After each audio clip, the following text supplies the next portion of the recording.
오늘 사무엘하 12장 보겠습니다. 24절부터 25절 두 절만 우선 읽겠습니다.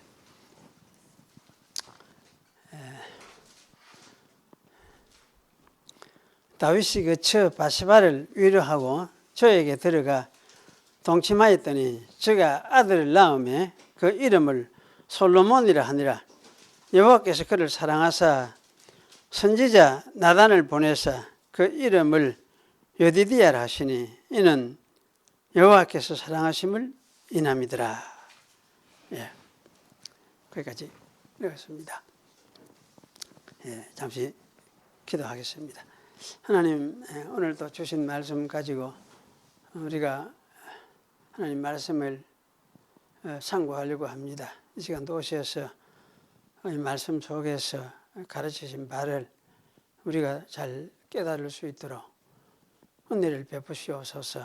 또 전하는 저에게도 지혜와 총명을 주셔서 이 말씀을 잘 드러낼 수 있도록 해주시고, 듣는 우리 성도들도 동일하게 이 말씀의 의미를 잘 깨달으며 참 마음에 새겨서 이 말씀이 생명이 되도록 주께서 역사해 주시옵소서. 또 오지 못한 성도들도 어디에 있든지 주께서 함께 하시고 그들의 마음에 주께서 위로와 평강으로 찾아가시며 또 함께 하셔서 주의 진리의 말씀이 생명이 되고 세상의 모든 것을 극복하고 이기는 그런 말씀이 되도록 주님께서 은혜를 베풀어 주시옵소서. 이 시간도 주의 성령이 저희와 함께 하시고 저희 중에 계셔서 저희 예배를 주장하시고 인도해 주시옵소서. 예수님의 이름으로 기도하옵나이다. 아멘. 오늘 이제 솔로몬을 좀 생각을 하겠습니다. 그 이제 다윗의 부분은 사무엘 하로서 사실 끝이 나고 사무엘 열왕기부터는 이제 사실 솔로몬으로부터 시작된다 할 수 있죠. 물론 앞부분은 다윗이 아직 살아서 솔로몬에게 이래저래 지시를 좀 하는 그런 게 나옵니다만은 이제 그런 가운데서 빼먹고 지나갈 수 없는 부분들이 좀 있다는 생각이 들었습니다. 그래서 그 중에서도 중요한 것이 오늘 이 솔로몬에 대해서 왜 하필 솔로몬인가, 왜 여기 솔로몬인가 하는 이걸 이제 우리가 생각을 하고 이해하는 것이 너무나 중요하다 그런 생각이 들었습니다. 그래서 여기 이제 솔로몬은 우리가 잘 이제 아는 대로 다윗이 그 우리아의 아내였던 바세바에게 태어난 아들이죠. 우리아가 죽은 후에 다윗은 바세바를 데리고 와서 자기 아내로 삼았습니다. 다윗과 바세바 사이에 아마 이것은 첫 번째로 낳은 아이가 먼저 죽었죠. 그래서 이 아이는 첫 번째 아이는 다윗이 바세바를 범함으로 잉태된 아이였습니다. 그러므로 이 아이는 다윗이 범죄한 어떤 결과물이다 이렇게 말을 할 수가 있죠. 다윗이 지은 죄가 실체가 되어서 아마 눈앞에 나타나 있는 것처럼 그렇게 생각할 수 있는 아이였다 이렇게 말을 할 수가 있습니다. 그래도 사실 이 아이를 다윗은 무척 사랑했던 것 같습니다. 아이를 위하여 간구하고 금식하면서 밤새도록 땅에 엎드려서 일주일을 아마 철회한 것을 볼 때에 다윗은 여호와께서 이 아이에게 긍휼을 베풀어 주시기를 간절히 바랐던 것 같습니다. 이 아이를 여호와께서 심히 쳐서 심히 앓게 되게 하셨기 때문에 아마 이 아이를 살려주시는 분도 여호와 하나님이시다 하는 이런 생각을 가지고 그렇게 했던 것 같다 그런 생각이 들어집니다. 그래서 다윗은 금식하고 집에서 잠을 자는 걸 패하면서 간구하는 그런 어떤 모습을 일주일 동안 보여주었던 것이죠. 그렇지만은 그 아이는 일주일 만에 죽었습니다. 다윗 자신이 이것은 죽어야 마땅하지만은 여호와께서는 이 다윗 대신에 아이를 데리고 가셨다. 그렇게 우리가 생각을 하는 것은 당연합니다. 그 아이는 다윗 대신 죽은 아이라 이렇게 말을 할 수가 있죠. 따라서 이 아이는 아마 다른 말로 하면 다윗의 대속자다 이렇게 할 수 있어요. 왜냐하면 다윗이 죽어야 되는데 대신 그 아이가 죽었으니까. 그래서 이 아이는 이런 측면에서 이제 다윗을 위해서 대속자로 오시는 하나님의 대속적 죽으심을 상징해주고 가르쳐주는, 확인시켜주는 그런 아이라고도 말을 할 수가 있겠습니다. 다윗도 사실 이러한 사실을 잘 깨달았다고 저는 생각이 됩니다. 왜냐하면 그래도 다윗은 일생 동안 하나님과 함께 동행하여서 살아왔기 때문에 하나님의 그 내려오심과 그분이 함께 계심을 그때마다 잘 이렇게 깨닫고 배우고 확인을 하고 그렇게 하면서 살아왔기 때문입니다. 그래서 이 첫 아이의 죽음에서도 이러한 하나님의 그 내려오심과 자기 계시, 그 자기를 하나님 내려오심, 낮아주심, 비춰내주심 이런 여러 가지 의미로 이제 우리가 하나님이 낮아지심, 내려오심을 그렇게 이야기를 할 수 있죠. 그래서 이것이 모두 하나님이 자기를 계시하는 계시적인 내용들인데 사실 이 계시적인 내용을 다윗은 그때마다 더 깨닫고 또 깨닫고 하면서 지나왔기 때문에 아마 이 사건을 통해서도 이제 하나님께서 그 계시하시는 바를 깨달았음이 틀림없겠다. 저는 그런 확신을 가집니다. 그 여호와 하나님은 이런 뜻을 어쨌든 다윗에게 깨달아 알게 하시려고 이게 이제 바세바가 낳은 아이를 죽이신 것이 틀림없다. 그런 생각이 들어집니다. 하나님이 첫 아이를 죽이신 것은 그러니 단순한 징벌이 아니에요. 징벌이 아니고 하나님이 자기의 뜻을 밝히 드러내시는 하나의 계시 사건이기도 했다는 말씀입니다. 솔로몬을 잉태한 것은 이러한 일이 있고 난 후에 다윗이 바세바와 동침함으로써 발생된 일입니다. 첫 아이를 잃었으니까 바세바의 상심이 굉장히 컸을 가능성이 크죠. 그래서 다윗은 아마 그러한 바세바를 위로하였다 이렇게 말을 했습니다. 그리고 위로한 후에 다윗이 바세바에게 들어가서 동침하였다 이렇게 말을 했습니다. 사실 이 말을 가만히 생각을 해보면은 이거는 이제 바세바에게 그냥 들어가서 동침하는 이거 단순히 동침하는 그런 그 이유로서 이래 한 것이 아니고 이거는 다윗이 적어도 이제 바세바를 그 위로해야 되겠다는 그런 생각을 가진 거죠. 그러면 어떻게 이제 그 위로를 어떤 생각을 가지느냐 할지 그러면 동침을 하게 해서 하나님께서 혹시 또 아이를 하나 대신 주시면은 그를 통해서 바세바가 위로를 받을 수 있겠다. 그러니 하나님께서 이런 어떤 마음을 가지고 이제 다윗은 하나님 앞에 기도하는 마음으로 아마 이렇게 했겠다. 그런 생각을 저는 하게 되어져요. 그래서 사실 이러한 기도하는 그런 마음을 가지고 여기 이제 바세바에게 들어가서 이제 다시 아들을 낳게 되어지는 그런 일을 겪게 되었으니까 얻었으니까 그러면 이것은 하나님의 응답이라 할 수 있죠. 다윗이 원하는 소원에 대한 하나의 응답이라 할 수가 있겠습니다. 그래서 이것을 통해서 아마 응답도 되어지면서 바세바에게는 하나의 큰 위로가 될 수 있겠다. 그런 생각을 하면서 아마 이렇게 했겠다. 그런 생각이 들었습니다.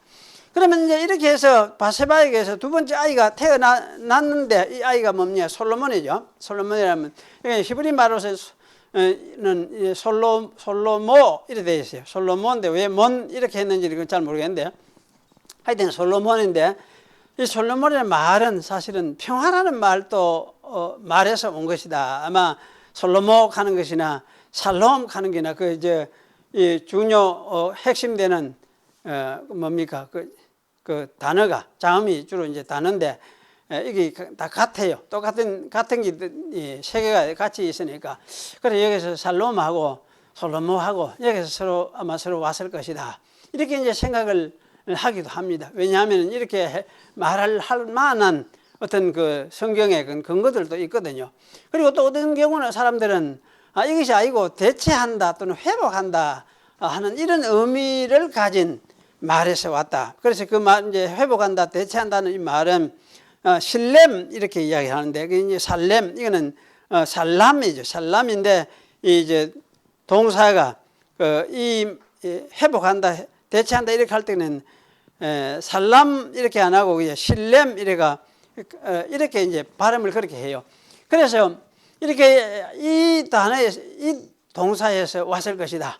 그렇게 이제 생각을 하기도 합니다. 그래서 이건 참 어느 것이 옳으느냐 이렇게 할 때에 이 바세바의 입장을 생각해 보면은 이게 참 회복한다, 대체한다.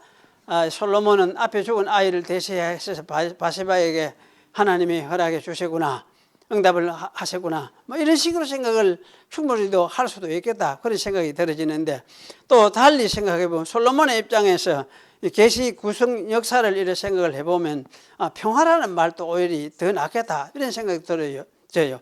왜냐하면 이 평화라는 것은 이제 이 하나님이 출애굽 시대를 이스라엘로 치면은 출애굽 전쟁 시대를 끝내고 이제 새로운 안정의 시대, 평화의 시대, 그렇게 나라가 확립이 돼 가지고 그 통치가 확실히 서게 되어지는 그런 어떤 이제 시대가 시작되어지니까, 그런 의미에서 그 이제 이 시대가 누구를 통해서, 솔로몬의 통치를 통해서 바로 이런 시대가 시작되니까, 그래서 이제 이런 측면에서 아마 여기 이제 평화롭고 살롬 이렇게 말하는 것이 상당히 이것도 의미가 있다. 그래서 구속사적으로 보면은 사실 이것이 더 옳겠다는 생각이 들어요. 그런데 사실 둘 다 해당도 될 수 있겠다 싶어요. 그래서 하나는 이제 이 바세바를 위로하는 그 위로하는 측면에서도 다 이것도 그저 만족시키고, 또 한 가지는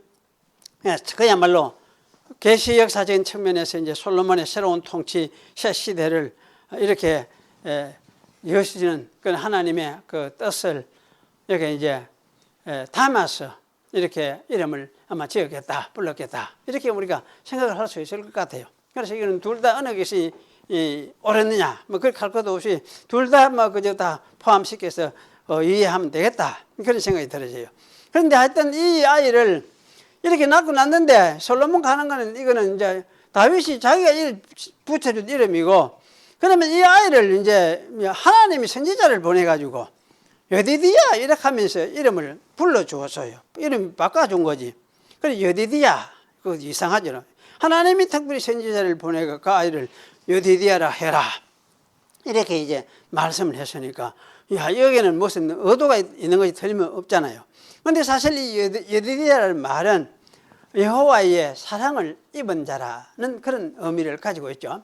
그 설명은 우리의 한글 성경에도 아마 그렇게 설명이 되어 있을 겁니다. 그리고 여기 여디디야라는 이 여호와의 사랑을 입은 자라는 이 말은 어떻게 여호와의 사랑을 입게 되느냐 할 때에 지가 지 힘으로 하는 것이 아니고 여호와께서 하시기 때문에, 여호와 때문에 바로 이 여호와의 사랑을 입은 자 된다, 이것을 이게 가르쳐주고 있어요. 그래서 이 솔로몬을 참 이걸 생각해 보면 솔로몬에게 하나님이 특별히 무슨 특별한 그 자기의 사랑을 드러내시려고 하는, 보여주려고 하는 어떤 그런 뜻을 솔로몬에게 두고 계시는구나, 이런 생각을 여기서 우리가 하게 되는 거죠. 그래서 사실 이거는 솔로몬이 자기의 육신적인 어떤 장점이 있어서 머리가 좋으니까 그래 그 아이를 택해가 왕으로 세우는가 보다, 이렇게 그런 뜻으로 된 건 아니고, 이것은 하나님이 자기의 어떤 계시 역사 속에서 자기의 계획을 세우려고 이루려고 하는 이런 어떤 그 뜻을 두고 솔로몬을 여기 이제 태어나게 하시고, 그리고는 여디디야라는 이름을 주시고, 너를 통해서 하나님의 사랑을, 여호와의 사랑을 보여주겠다, 이런 뜻으로서 이 솔로몬을 여기 이제 보내신 것이요. 그래서 이런 것을 여기서 이제 그 의미를 두고 하나님께서 여기 이제 여디디야라 이렇게 이름을 바꿔 주셨는데, 그래서 이것은 참 솔로몬을 바로 하나님 사랑을 드러내는 그런 어떤 도구로서 세워가지고 그런 인물로서 그 도구로 기능을 다 할 수 있도록 그렇게 하나님께서 하시려고 하는 것이구나. 이런 이해를 가질 수밖에 없어요. 그리고 여기 이제 이 여디다라는 말은 그러면 솔로몬이 그럼 이게 자기 개인으로 이래 할 건 아니잖아요. 하나님이 이렇게 한다 하면 그러면 이거는 분명히 이스라엘 전체를 위해서 이런 일을 하실 것이다 하는 생각을 하게 되죠. 그래서 사실은 이렇게 생각하면은 참 이 솔로몬이 하나님의 사랑을 보여주는 그런 위치에 세워지는 이것은 굉장히 중요한, 이스라엘 위해서도 중요하고 그야말로 솔로몬 자신을 위해서도 중요한 그런 것이라고 할 수 있습니다. 그러면 과연 이것이 솔로몬이 하나님의 사랑을 보여주는 이 위치, 무엇을 두고 이런 말을 하실까 하는 걸 우리가 생각을 해볼 때, 여기 이제 솔로몬이 다윗을 이어서 이스라엘의 그 영광스러운 왕이 되는 것은 말할 것도 없죠. 그래서 참 이 우리가 역사를 보면은, 이스라엘 역사를 보면 이제 솔로몬이 아주 다윗을 이어서 그 다음에 솔로몬이 굉장히 아주 놀라운 그런 왕으로서 인물처럼 마치 신과 같은 그런 인물로서 이제 나타나게 되죠. 통치도 그렇게 하고. 그렇게 해서 여기 이제 솔로몬이 등장하게 되는데 이런 것을 우리가 보면은 솔로몬이 진짜 굉장한 왕이구나. 참 하나님의 영광을 보여주는 사람과 같은 그런 왕으로 등장을 했구나. 이걸 우리가 알 수가 있습니다.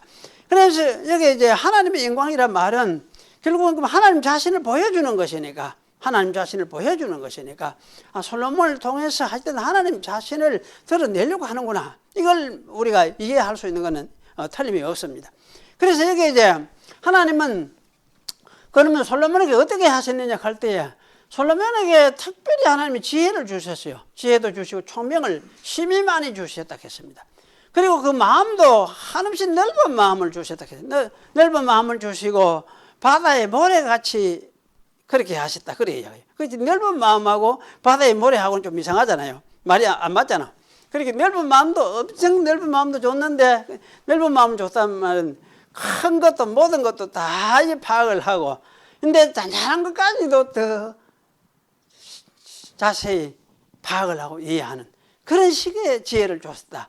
그렇게 우리 이해를 할 수 있을 것 같아요.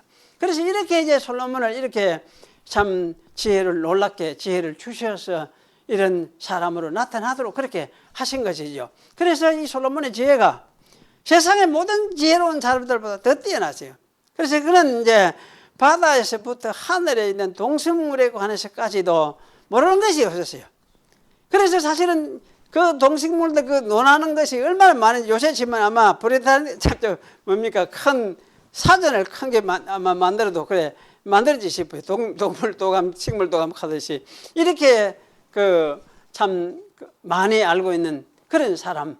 그리고 이제 솔로몬이 인간이 살아가는 그 삶에 있어서도 마찬가지로 이런 지혜를 가졌어요. 그래서 솔로몬이 인간 삶을 위해서 자기 백성의 삶을 위해서 가르친 것이 그게 뭡니까? 잠언 아닙니까? 잠언들을 만들어 가지고 잠언을 수없이 만들어주고 또 노래도 만들고 그렇게 해서 노래를 부르도록 그렇게 했던 걸 우리가 이제 여기 그렇게 기록을 해놨습니다. 그래서 이런 것을 볼 때에 이 솔로몬에게는 그야말로 놀라운 세상 사람이 갖지 못하는 놀라운 같은 신적인 모습이 그렇게 드러나 있어요. 그래서 이것이 소문이 은혜 많이 이제 퍼져서 온 세상 당시 솔로몬 때의 그 당시 나라의 이웃 주변 세상 나라들에서 솔로몬에게 와서 우리가 솔로몬의 이야기를 한번 들어보고 그에게 지혜를 구해야 되겠다. 이렇게 하면서 모든 왕들이 찾아오게 됐어요. 그래서 사실 이거는 솔로몬은 사실은 하나님의 아들이에요. 하나님의 아들. 구약에 봤던 하나님의 아들의 모습이에요. 그래서 사실 솔로몬이 이렇게 된 건 이거는 자기 힘으로 된 것이 아니에요. 아닌데, 그런데 여기 이제 이거는 이런 면은 사실은 하나님 같은 하나님의 영광의 그 한 면이라 할 수 있죠. 한 면인데, 그런데 이제 이 하나님의 영광의 한 면이 다른 면이 또 있는 것 같다는 생각이 들어요. 그러면 여디디아라는 말하는 이거는 여호와의 영광이 아니고 여호와의 사랑이란 말이거든요. 여호와의 사랑이다. 이런데 사랑을 또 강조를 해놨어요. 그래서 그러면 자꾸는 영광도 그 하나님을 모습을 드러내는 것도 맞기는 맞는데, 그러면 영광을 넘어서서 영광을 포함하면서도 하나님의 사랑을 강조하는 그러한 어떤 측면이 있지 않는가? 그거 있을 게 틀림없다. 이런 생각을 할 수밖에 없게 돼요. 그래서 그러면 이제 여디디악 하는 이 말이, 그러면 이 무엇을 가지고 하나님의 사랑을 이렇게 보여줬단 말인가? 우리 그것이 무엇일까? 이걸 우리가 이제 질문을 하게 되는데, 그것을 이제 사실은 다른 데서는 찾아볼 수가 없지만은 솔로몬의 이 출생의 비밀, 이것이 바로 그 하나님의 사랑을 보여주는 하나의 과정이다. 그런 생각이 들어요. 그래서 솔로몬의 출생하면은 뭡니까? 솔로몬은 다윗과 바세바 사이에 태어난 그런 아들 아닙니까? 어쨌거나 두 번째 태어났지만 먼저 그는 죽었지만은, 이제 솔로몬 역시 뭡니까? 솔로몬 가면 이거는 다윗과 바세바 사이에서 죄스러운 관계를 가지고 태어난 그런 아들이다. 그러니까 사실 이렇기 때문에 솔로몬이 이거는 다윗의 아들로 치면은 이거는 점이 아직 다 자란 그 헤브론에서 난 큰 아이들은 굵직굵직한 큰 아이들은 5, 6이나 되었는데, 그거는 그 비하면 야는 아주 저 밑에 올라가도 저 끝이거든. 그러니까 아무것도 아니라 이런 상황인데, 이게 몇 개 났다고 그런 게 만이 아니고 사실 따지고 보면 이거는 너무나 죄스러운 인간, 죄스러운 그런 인간. 이걸 상기시킬 수밖에 없는, 다윗의 죄를 상기시키고 바세바의 그 아픔을 상기시켜주는 그러한 인간이니 바로 뭐냐? 솔로몬이다. 그런 말씀이죠. 그래서 솔로몬의 이런 태어난 이거는, 솔로몬이 그러면 이제 높아질 수 있어야 되느냐? 다윗이 죄도 높아져요. 더 드러나요. 다윗과 솔로몬이 숨겨져 있어 보면 아무것도 아니다 싶으면 뒤내가 뿌는데, 솔로몬이 높아지면 뭐 됩니까? 다윗이 죄도 높아져 버려요. 커져 버려요. 그런데 하나님이 어떤 계획을 세우느냐면, 솔로몬을 높이가 다윗이 죄도 더 드러내는 거지. 이렇게 해서 여기 이제 참 하나님께서, 그러면은 다윗의 죄를 높이신다는 이 말을 거꾸로 이야기하면 무엇입니까? 하나님이 다윗을 그래 용서를 하셨다. 다윗을 용서하셨다. 그걸 거꾸로 또 강조를 하잖아요. 그래서 솔로몬을 높이고 다윗을 높이는 것은 하나님이 다윗의 죄를 부각시키시면서, 그럼에도 불구하고 다윗의 죄를 용서하고 이스라엘을 용서하고 거기에 은혜를 베푸신다. 이걸 보여주는 것이 이 사건이거든요. 그래서 사실은 이 솔로몬의 영광이라는 거는 다윗의 부끄러움을 드러내면서 거기에다가 하나님이 그들을 무조건 용서하신 그 용서하심을 더 드러내고, 그래서 왜 이렇게 드러내냐 할 때요. 그럼 당연히 한 거죠. 이스라엘은 어떤 나라냐? 하나님의 용서하심과 하나님의 긍휼 때문에 이스라엘은 살아가는 그런 나라가, 그런 통치가, 그게 이스라엘 나라 통치다. 하나님의 통치가 바로 이런 통치라는 거예요. 하나님의 통치가. 그래서 하나님은 이스라엘 백성의 죄를 용서하고, 그러면서 이 용서하심 때문에 이스라엘이 살아가는 나라가, 그게 바로 이스라엘이다. 그러면 하나님의 통치는 솔로몬의 통치는 어떤 통치냐? 바로 이러한 하나님의 그 은혜와 용서하심, 이것이 한없이 드러나는 그러한 통치. 그래서 이스라엘의 통치는 바로 이렇게 통치하는 거예요. 이것이 통치의 원리라는 거예요. 이것을 여기서 이제 가르쳐 주려고 하는 의도가 이제 분명한 것이죠. 그래서 사실 이제 이렇게 보면은 솔로몬이 이와 같이 이제 왕이 되어지는 이 사건은 그야말로 하나님의 용서하심, 자비하심, 이스라엘에 대한 용서하심, 자비하심, 이것을 그야말로 한없이 드러낸 하나의 사건이었어요. 그래서 이렇기 때문에 사실 여기 솔로몬을 뭐라 합니까? 하나님의 사랑을 입은 자, 이렇게 말하는 게 딱 맞죠? 딱 맞죠? 그럼 솔로몬뿐만 아니고 솔로몬의 통치를 받은 이스라엘 백성도 역시 마찬가지로 뭡니까? 하나님의 사랑을 입은 자다. 그렇게 이야기를 하는 거지.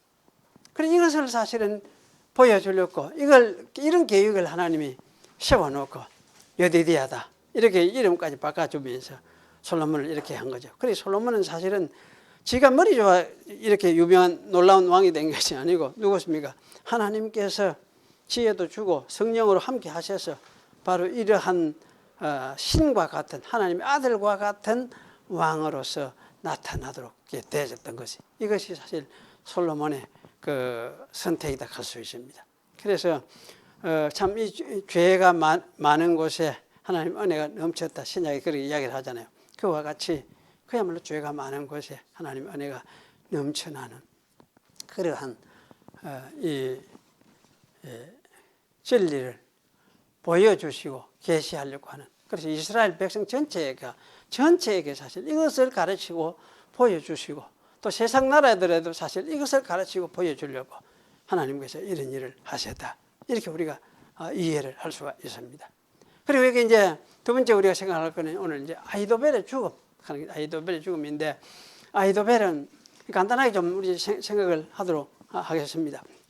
이 아히도벨은 하여튼 머리가 비상한 사람이에요. 머리가 비상한 사람인데 이 비상한 이 머리를 가지고 이제 결국은 다윗을 평생 이렇게 보필하면서 다윗의 그 뭡니까 모사로서 요새 치면 참모죠. 참모 군대 그 장군의 그 왕의 밑에서 뭐 어떻게 하면 좋겠습니다. 어떻게 하면 좋겠습니다. 이래 하면서 이제 그 언언하고 그러니까 이런 사람 아주 머리가 영리해야 되잖아요. 그런 사람인데 여기 이제 이 사람이 왜 다윗을 평생 모시고 살았던 다윗을 떠날 수밖에 없었던가 배반할 수밖에 없었던가 그 이유가 무엇인가 사실 우리 그걸 이제 오늘 여기서 아는 것이 중요합니다. 그래서 사실은 이제 이 아히도벨이 보면은 마지막에 이 한글을 아히도벨이 한 글을 보면은 다윗의 후궁들을 압살롬에게 이 백성들이 보는 앞에서 범해라 이렇게 이야기를 했잖아. 이렇게 했는데 사실 이거는 아히도벨 자신이 다윗을 존경하는 그런 마음이 요만해도 사실 없는 거예요. 아주 경멸하고 있는 거지. 왜 이렇게 경멸했느냐? 이거 할 때에 이 사실은 아히도벨이 누구냐 할 때에 아히도벨이 바세바의 할아버지였어요. 할아버지. 거기 사무엘 23장 34절에 보면 그래 설명을 그래 해놨어요. 길로 사람 아히도벨의 아들 엘리암이라는 말이 나와요. 엘리암. 그런데 이 엘리암이 누구냐 하면은 바세바의 아버지가 엘리암이에요. 바세바의 아버지가. 그러니까 아히도벨은 바세바의 할아버지인 거죠. 그래서 사실은 이제 이 관계를 이해하는 게 굉장히 중요하죠. 또 한 가지는 우리가 여기 바세바가 햇사람 우리아의 아내가 되었던 그 내력도 우리가 추정을 해볼 수가 있습니다. 그런데 아히도벨의 아들 엘리암이 다윗의 30대 용사들 중에 포함되고 있어요. 그런데 그 용사들 중에서 우리아도 포함돼요. 같이 한 30명, 40명 대용사가 있는데 그 중에 포함되는 사람이 우리아도 포함되고 그 중에 엘리암도 거기 포함돼요. 그런데 가만히 보니까 엘리암이 자기 딸을 가만히 우리아를 보니까 우리아한테 자기 딸을 주면 좋겠다 싶은 마음이 드는 거지. 그리고 우리한테 이제 주게 되어졌는데 어떻게 이렇게 주게 되어졌느냐 할 때야 참 사람이 보니까 해쪽석인데 말든지 간에 참 듬직하고 참 정말 믿음직하구나 이런 생각이 들었겠죠. 그러니까 이제 주기로 한 거지. 자, 그렇게 했는데 사실 이렇게 되기 전에 이미 다 서로 간에 아는 게 아히도벨, 엘리암, 우리아도 서로 간에 아는 거지. 그러니까 아히도벨은 이제 아주 높은 고참 최고의 어떤 이제 모사로서 어드바이서로서 그 일을 하고 있었고, 그러니까 여기 이제 엘리암은 엘리암은 그래도 나이가 좀 한 50 중심 안 됐나? 됐겠다 싶어요. 싶은데 이래 돼 있었고, 그때 이제 아주 이 뭡니까? 우리아는 젊은 아주 장수예요. 젊은 총각 장수 같이 이런 상태에 있었던 거지. 그러니까 사실은 이제 이런 상태에 있을 때 서로 잘 아니까 아는 가운데서 이제 자기 딸을 이 엘리암이 자기 딸을 우리아에게 아내로 주었다구나 하는 이런 어떤 우리가 추정을 충분히 할 수가 있을 것 같습니다. 그리고 이런 이제 생각을 우리가 하면서 다윗이 이제 그러니까 서로 잘 아는 가운데서 아히도벨도 다윗을 이렇게 경멸하게 된 이유는 뻔하구나. 아히도벨이 다윗이 자기 손녀를 빼앗아서 임신을 시키고 그것을 감추기 위해서 손녀 사위를 화살에 맞아 죽도록 한 그 다윗의 죄를 도무지 용서를 할 수 없었던 거예요. 용서할 수 없는. 자기는 그걸 용납을 할 수가 없었던 거지. 그래서 비록 이제 지나고 보면은 손녀딸 바세바하고 다윗하고는 사이가 좋았던 거대. 좋았는데 그 밑에 이제 자녀들도 나고 이렇게 하기는 했지만은 그렇지만은 자기로서는 볼 때 이거는 도무지 나는 말하자면 내 주군이요 하듯이 우리 옛날 그 주군이요 하잖아요. 옛날 주군으로서 나는 존경하는 마음 가지고 나는 도무지 할 수 없다. 그렇게 생각했던 거예요. 그런데 사실은 이제 더 이상한 거는 그럼 하나님이 이걸 어떻게 처리를 해야 되는데 하나님 처리를 안 하고 그냥 계속 왕으로서 세워 놔두는 거지. 그래 이게 이상한 거죠. 그래서 이 아히도벨이 그럼 대체 하나님 이거는 어떤 하나님이야? 도무지 이 하나님 이상한 하나님이다. 그런데 이 다윗에게 이런 사람한테 왕조를 세워가지고 이 다윗 왕조를 영원하게 만들겠다고 그런 말을 하나님이 약속을 하시고 그랬단 말이냐. 그럼 이미 다 알고 있는 거잖아요. 그렇게 하신 하나님 같으면 참으로 이거는 참 이상한 하나님이구나. 난 도무지 믿을 수 없는, 이해할 수 없는 하나님이시다. 그렇게 사실 이렇게 되니까 아히도벨은 도무지 하나님도 믿을 수가 없는 거예요. 하나님도. 그래서 사실은 아히도벨은 아마 세상 떠날 때까지, 그래 자기 이제 목 잘라 자기 목매어 죽었잖아요. 떠날 때까지 아마 하나님 밖에서 살던 사람으로 살다가 갔다 이런 생각이 들어요. 그래서 사실 이걸 우리가 생각을 해보면은 여러 가지 생각할 것이 많아요. 그 아히도벨이 하나님이 가는 우리가 어떻습니까? 하나님이 하여튼 이렇게 세워가 다윗 왕으로 세워서 이스라엘의 왕으로 그냥 유지를 시키고 가면은 왜 됩니까? 아히도벨이 어찌해야 되겠습니까? 하나님 믿는 사람 같으면 나 그거 인정하겠어요. 그래 할 수밖에 없어. 예, 하나님 알겠습니다. 당신 뜻이 그러면 이리 돼야 되지. 이리 돼야 되는데 아히도벨은 왜 됩니까? 나 그거 못 하겠어. 이러다니까 나중에는 뭡니까? 압살롬한테 이제 가본 거지. 가가지고 압살롬 편에 들어서가 반역을 하시 참여한 거지. 그러니까 사실은 이거는 뭡니까? 아히도벨은 뭐 머리는 억수로 좋은 사람이에요. 그래 모든 게 합리적으로 생각하는데 합리적으로 생각을 해볼 때 도무지 이거는 이스라엘의 다윗의 왕국을 세운다 하는 이거는 도무지 되도 않는 이야기다. 자기는 그렇게 생각을 하는 거예요. 그러니까 이런 식으로 일을 하시는 하나님도 나는 이해할 수 없는 하나님이다. 그건 나는 못 믿겠다 이래 된 거예요. 그래서 사실은 아히도벨은 이렇게 해서 이러다 보니까 막 그냥 그래 살다가 결국은 자기가 목매가 자기가 죽잖아요. 그런데 왜 죽었느냐 할 때 죽을 수밖에 없는 상황이 됐지. 어디 갈 데가 없잖아요. 갈 데가 없고. 그러니 자기는 고향에 돌아가서 그냥 그대로 목매어 죽어버린 거지.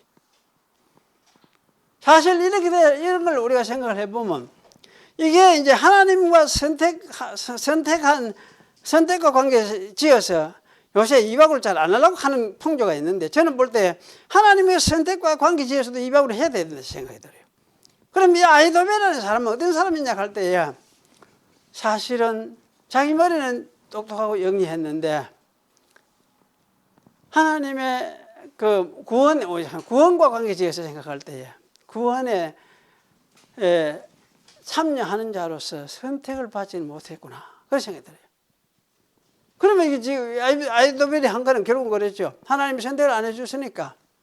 그럼 왜 됐느냐 할 때 자기 머리로서 자기 가지고 판단하고 가다가 결국은 그것에서 벗어나서 그걸 받아들일 수가 없고, 그런 하나님도 믿을 수도 없고, 그래서 나는 그러다가 내 혼자 살다가 내 편한다고 하다가 안 되니까 실패하니까 세상 떠나보는 거지. 죽어본 거지. 이게 아이도벨이에요. 아이도벨이. 사실 어땠습니까? 이 아이도벨의 이 모습은 어쩌면 세상에 많은 사람들의 이런 모습을 가지고 있어요. 많은 사람들이. 세상에 똑똑하다 하는 많은 사람들이 이런 모습, 이런 태도를 가지고 있어요. 이런 태도로. 그게 하나님을 하여튼 지식적으로 접근한 거지. 지식적으로 접근한 거예요. 논리적으로, 이성적으로 접근한 거지. 근데 하나님 직접 만나지를 못했어요. 만나지를 못했어요. 그러니까, 만나지를 못하니까 하나님이 안 만나주니까. 그리고 자기 그래 가다가 자기 생각 가지고 가다가 그래가 망한 길로 간 거지. 그리고 이것에 대해서 하나님이 잘못했다 이렇게 할 수 있느냐? 하나님이 아무도 잘못한 게 없어요. 자기 아이들 자기는 자기대로 자기 생각에 빠져서죠.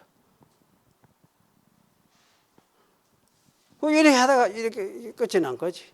그런데 반면에 뭐 이제 다윗 편으로 좀 생각을 해보세요. 다윗 편으로 생각해 보면 다윗은 죄를 많이 짓고 참 죄를 지었잖아. 죽은 짓을 했고 그것 때문에 봉파도 많이 겪고 했지만은 결국은 다윗은 무엇입니까?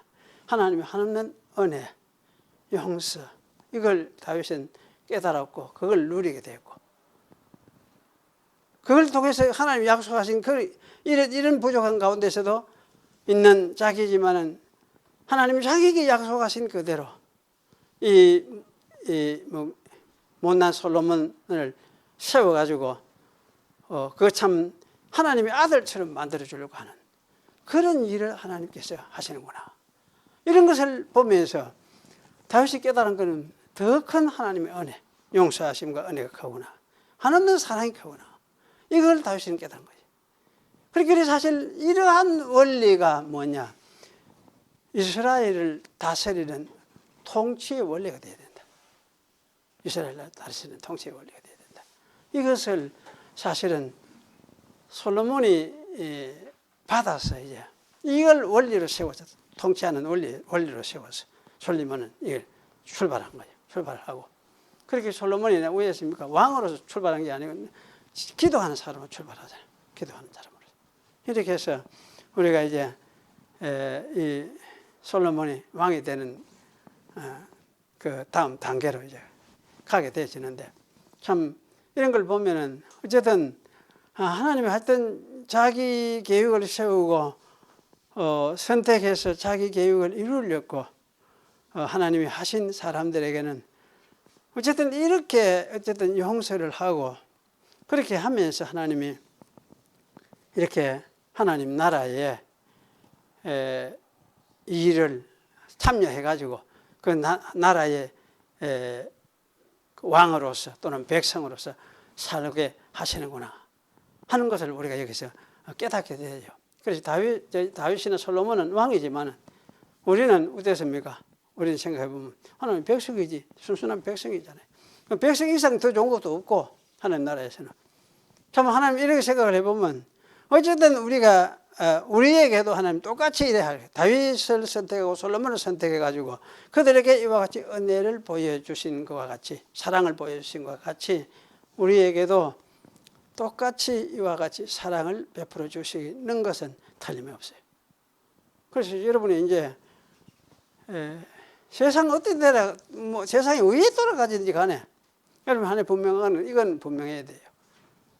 하나님 내가 하나님 안에 있으니까 세상 어디에 돌아가든지 나를 그만난다. 아니 세상 망하면 망하지. 요새 이북에서 계속 핵 만든다 개사고 그거 샀잖아요. 만약에 그런 일 벌어지면 어디 되거든요. 우리는 죽지. 무슨 죽는 게 뭐 겁나느냐. 우리 하나님 앞에 가잖아요. 하나님 앞에 가잖아요. 하나님 앞에. 그럼 무슨 일이 있어도 우리는 두려워할 거 없이 그냥 하나님 앞에 서면 되니까. 그래서 사실 이런 은혜를 주시려고 우리를 선택해가지고 하나님 자녀로 우리 세워줬구나. 이게 확실해야 되더라고요. 이게. 그래서 이런 이제 확신 속에서 살아가도록 그렇게 사는 것이 믿음이다 싶어요. 믿음은 딴 거 아니에요. 이성적인 게 아니에요. 하나님이 하신 거 보고 그냥 인정하는 거지. 받아들였으니까 인정하고 따라가는 거죠. 또 이걸 이제 믿고 받아들이고 나서면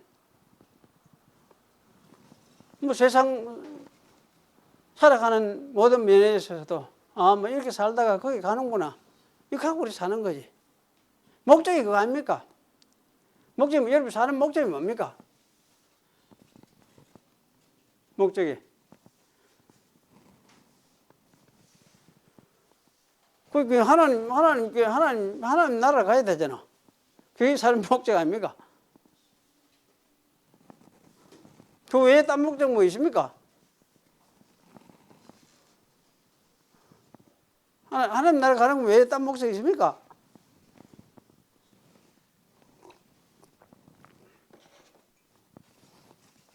그래요. 하나님 나라 가는 거 외에 딴 목적이 있거든. 뭐 가지보지. 다 별거 아니구나. 다 던지고 가는구나. 그 손 들고 맞네. 이렇게 하고 나중에 가야 되지. 그밖에 할 거 없어요. 우리가.